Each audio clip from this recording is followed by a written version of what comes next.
La presidenta Sheinbaum dijo hoy que el tema de los desaparecidos será prioridad absoluta para su gobierno, mientras que en el rancho de Teuchitlán, Jalisco, siguen apareciendo restos y objetos de personas desaparecidas. Van hasta ahora más de 1,300 objetos encontrados en ese campo de exterminio y finalmente fue un cártel del cártel Jalisco Nueva Generación. Una tragedia lo que sucede en ese campo de exterminio. Sí, en un video que parece más prefabricado que auténtico, el cártel Jalisco Nueva Generación acusó, imagínese usted, más prefabricado imposible, a las madres buscadoras de sembrar el terror en el país, y las acusa el grupo criminal más violento que hemos conocido en México, junto con los Zetas, que comenzaron como los matazetas, así son tan enemigos que se parecen. Para las áreas de inteligencia, ese centro de exterminio era manejado por uno de los principales líderes del cártel Jalisco, uno de sus más violentos dirigentes y aspirante a sucesor del Mencho, un personaje del que le hemos hablado en muchas ocasiones aquí, apodado El Sapo. El caso Teuchitlán se debate en dos frentes, en el político y en el horror de un supuesto campo de exterminio donde cientos de personas pudieron ser víctimas de atroces torturas y muerte. Las historias enterradas en el rancho Izaguirre, en el municipio de Teuchitlán, Jalisco, comienzan a ser escuchadas. Lo que se reconoció entre sus pertenencias fueron dos pares de tenis, fue su maleta y una Biblia que efectivamente le regaló mi mamá. Tras de cada uno de los más de 1,300 indicios localizados, que incluyen prendas, calzado, libretas, mochilas y diversos objetos, hay cientos de vidas que se perdieron. Las indagatorias preliminares apuntan a que Gonzalo Mendoza Gaitán, alias El Sapo, uno de los líderes del cártel Jalisco Nueva Generación, estaría detrás de estos campos de adiestramiento y presuntamente de exterminio, como el encontrado en Teuchitlán. Medios locales que citan fuentes cercanas al caso indican que derivado de las declaraciones de personas que estuvieron en esos lugares, se estableció la identidad del operador. Mendoza Gaitán encabeza el grupo élite delictivo de reacción inmediata. Esa célula sería responsable de la desaparición y muerte de los jóvenes Roberto, Uriel, Jaime, Dante y Diego, ocurrida en Lagos de Moreno en 2023. La mayoría de los centros de adiestramiento se ubica en los municipios de Talpa de Allende, Mascota, Puerto Vallarta, El Grullo, Autlán de Navarro, Ameca, Tala, Teuchitlán y Agualulco del Mercado. El Sapo, originario de Michoacán, es un hombre muy cercano a Nemesio Ceguera Cervantes, líder del cártel Jalisco. Se le identifica como un criminal sumamente violento, responsable del asesinato de 15 policías de la Fuerza Única Jalisco en 2015 y de la muerte del exgobernador Jorge Aristóteles Sandoval en diciembre de 2023. Otro sujeto relacionado con el campo de exterminio es Francisco Javier Gudiño Aro, alias La Gallina, líder del cártel Jalisco Nueva Generación en la zona metropolitana de Guadalajara.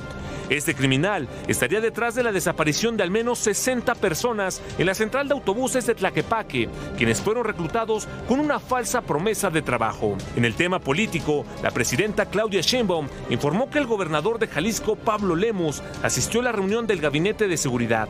Dijo que hablaron sobre el rancho Izaguirre y que la intención tanto de autoridades federales como estatales es que se conozca la verdad de lo ocurrido en Teuchitlán.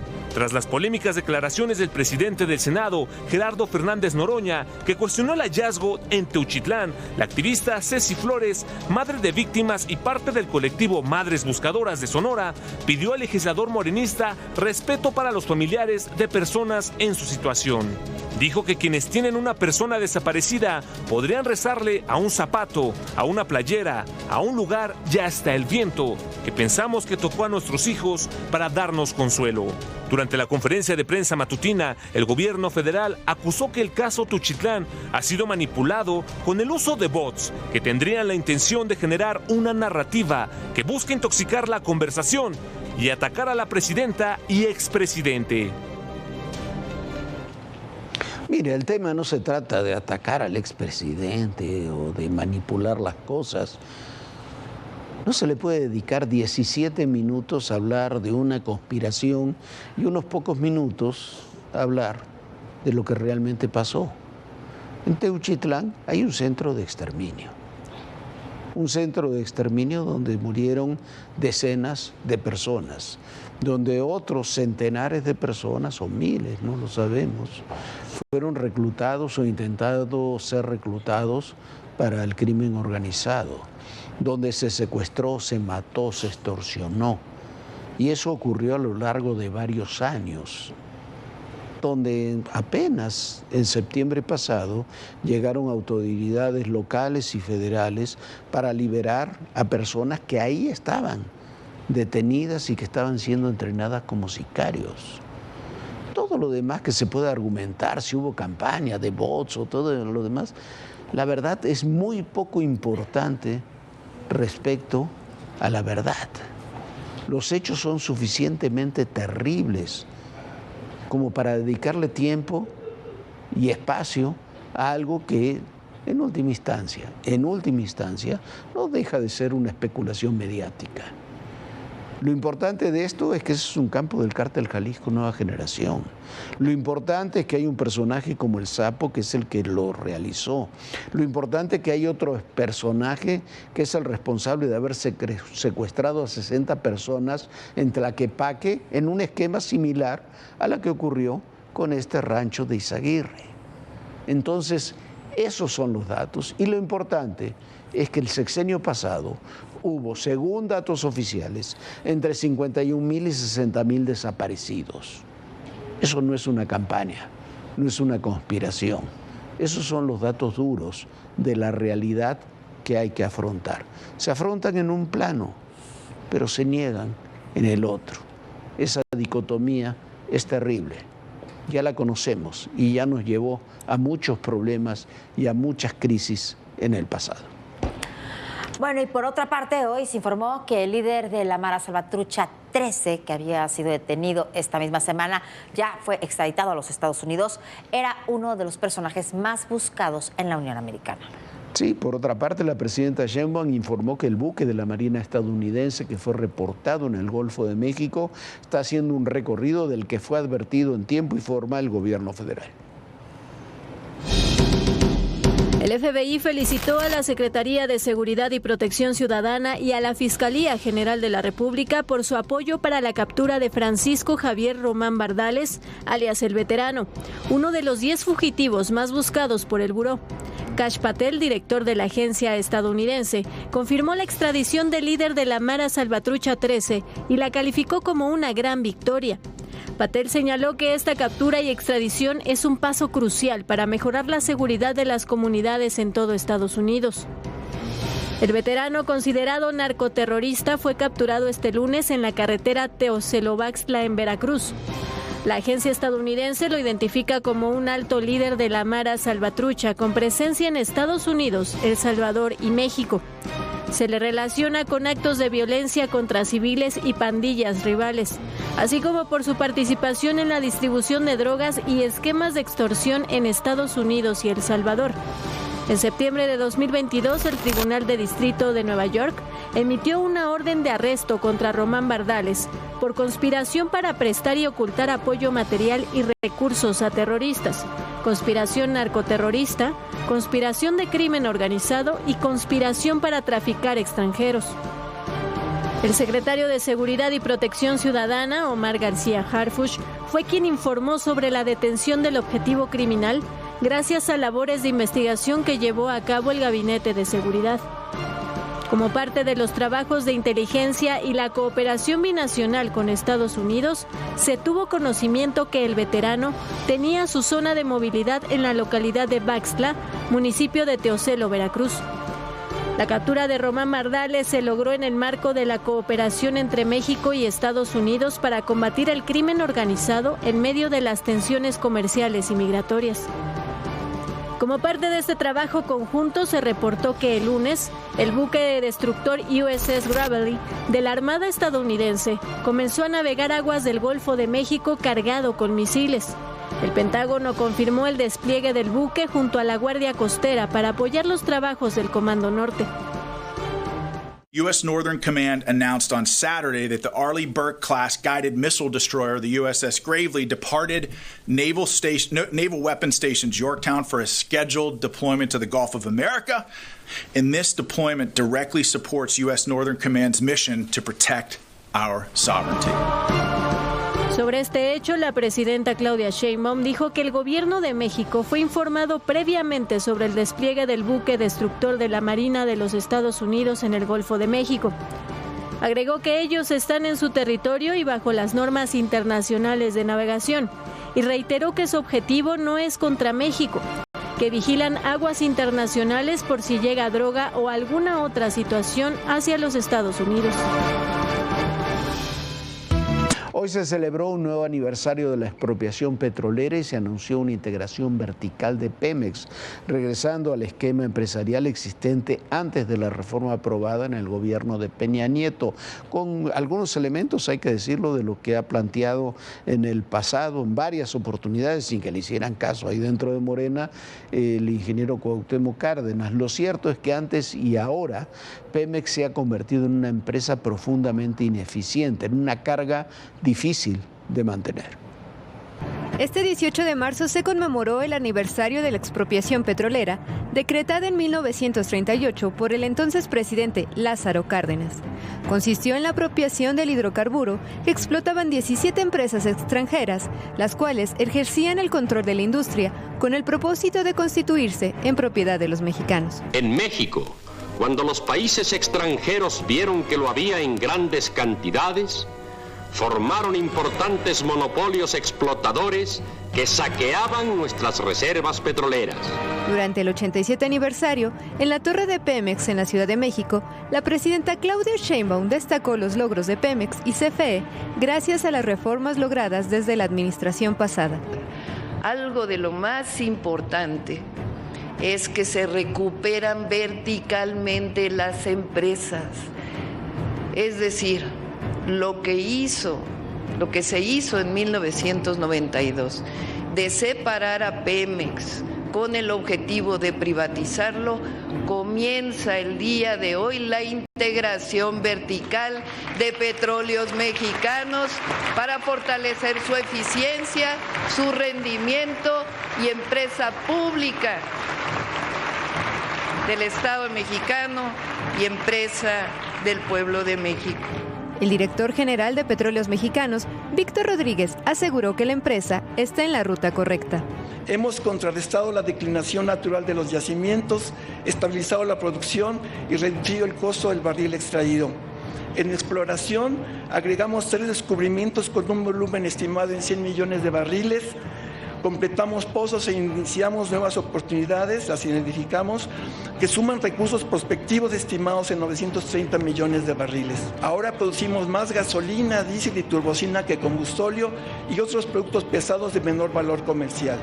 En la conmemoración estuvo Cuauhtémoc Cárdenas, hijo del presidente Lázaro Cárdenas. Ingeniero Cuauhtémoc Cárdenas Solórzano, presidente honorífico de la Fundación para la Democracia. Sin embargo, en los hechos, Petróleos Mexicanos es otra cosa. México registró en enero de este año la producción de hidrocarburos líquidos más baja de los últimos 46 años. Según la Comisión Nacional de Hidrocarburos, en el primer mes del año, la extracción promedio de petróleo y sucedáneos fue de 1.673.400 barriles diarios, cifra que no se observaba desde 1979. Al cierre de 2024, la compañía reportó una pérdida neta de 620.605 millones de pesos, debido a un incremento en el costo de las ventas y la depreciación cambiaria, a pesar de las capitalizaciones directas por parte del gobierno federal. Los ingresos de la empresa disminuyeron 2.4% respecto al 2023, ubicándose en 1.6 billones de pesos, derivado de menores extracciones petroleras. Uno de los factores clave en esta crisis es la caída de las exportaciones de crudo de Pemex, que disminuyeron un 9.1% en 2024, en donde las ventas de crudo y condensados en el extranjero descendieron un 17.9%. Y aunque la venta de petrolíferos en el extranjero creció un 5% y el precio de la mezcla mexicana se mantuvo estable en $70 por barril, no ha sido suficiente para evitar el deterioro financiero de la empresa.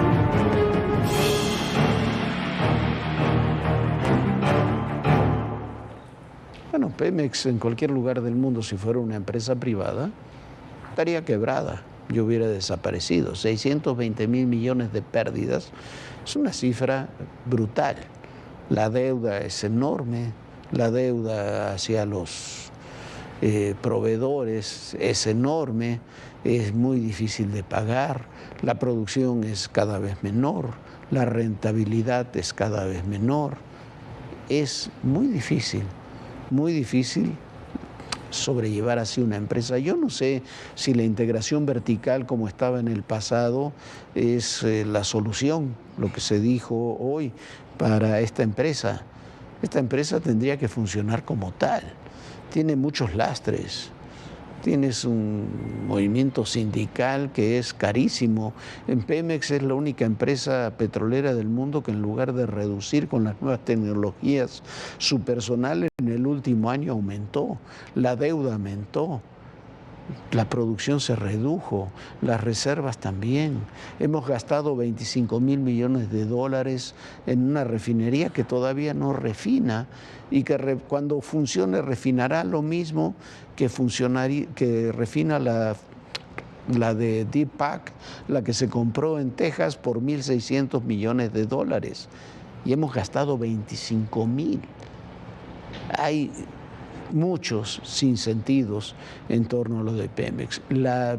Toda el área energética del país no va a funcionar sin inversiones privadas.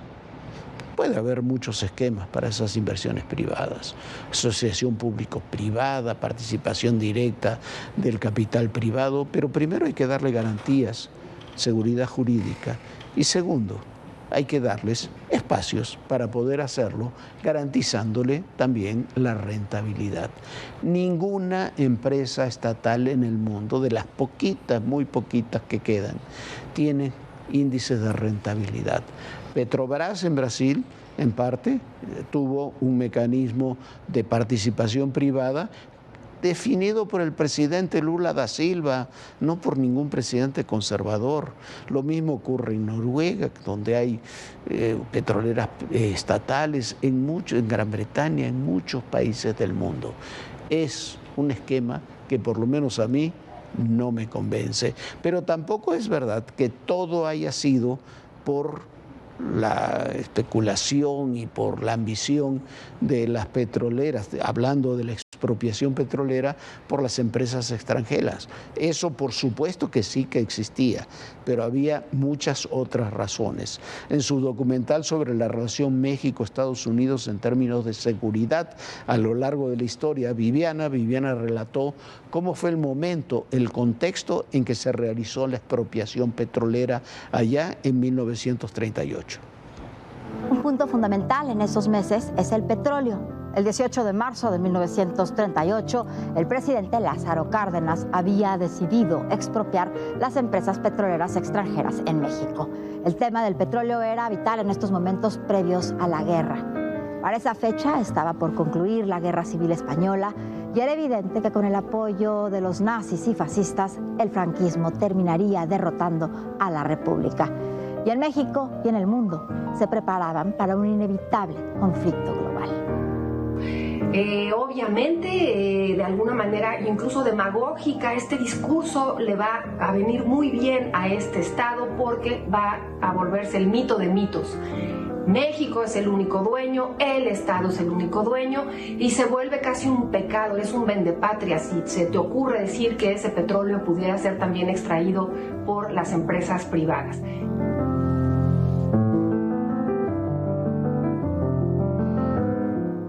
Y a través del diálogo, que es lo que debiera privar entre las naciones cuando hay algún conflicto o asomo de conflicto, a través del diálogo se logra pues mantener no diría yo la neutralidad, sino convencer a la potencia norteamericana, que ella era una potencia militar y económicamente muy fuerte en América Latina y en América y en el mundo mismo, y se logra pues que una potencia que estaba todavía con mucha fuerza y presencia mundial como Gran Bretaña, pues finalmente acabara por aceptar la expropiación, aunque esto tomó más tiempo, no fue de inmediato, fue ya yo diría ya declarada la guerra en Europa, ya estallada la guerra en Europa, pero el mismo gobierno británico pues tuvo que aceptar que la medida había sido pues válida para el gobierno de México, ¿no? México vendió petróleo a todos los países, incluyendo a los del eje, aunque en aquellos años la producción nacional era pequeña. Sin embargo, al mantener la neutralidad, México tenía margen para también, y lo que era más importante, impedir sufrir una agresión alemana para quedarse con las reservas de crudo y otorgárselos así a Alemania o Japón. Una base de enfrentamiento con los Estados Unidos. Pero ¿qué pasa? Obviamente las empresas estadounidenses, las empresas británicas no están de acuerdo con ello y ponen el grito en el cielo. Para entonces el presidente Cárdenas decide decirle a la nación que necesita. Bueno, este documental completo lo puede ver en el YouTube de ADN 40 o en mi página personal de periodista vivianabelsazo.com. Ahí están los 10 capítulos de este documental. Vale la pena verlo y vale la pena recordar la historia para que no se repita o para saber por qué se está repitiendo en algunos casos. Nosotros ya nos vamos. Muchísimas gracias por habernos acompañado. Lo esperamos mañana, por supuesto, aquí en ADN 40. Descanse, sueñe bonito. Bonita noche, Jorge. Muy buenas noches, Viviana. Lo invitamos también el próximo sábado a las 7 de la tarde, las 7 de la noche, un documental que hemos realizado aquí en ADN 40. Lo podrá ver 7 de la noche el sábado, 24 horas en la Guardia Nacional. ¿Qué es lo que sucede en la Guardia Nacional? Ahí se lo vamos a contar el próximo sábado. Véanos y recuerden, el poder y en la política todo, pero absolutamente todo es personal. Gracias.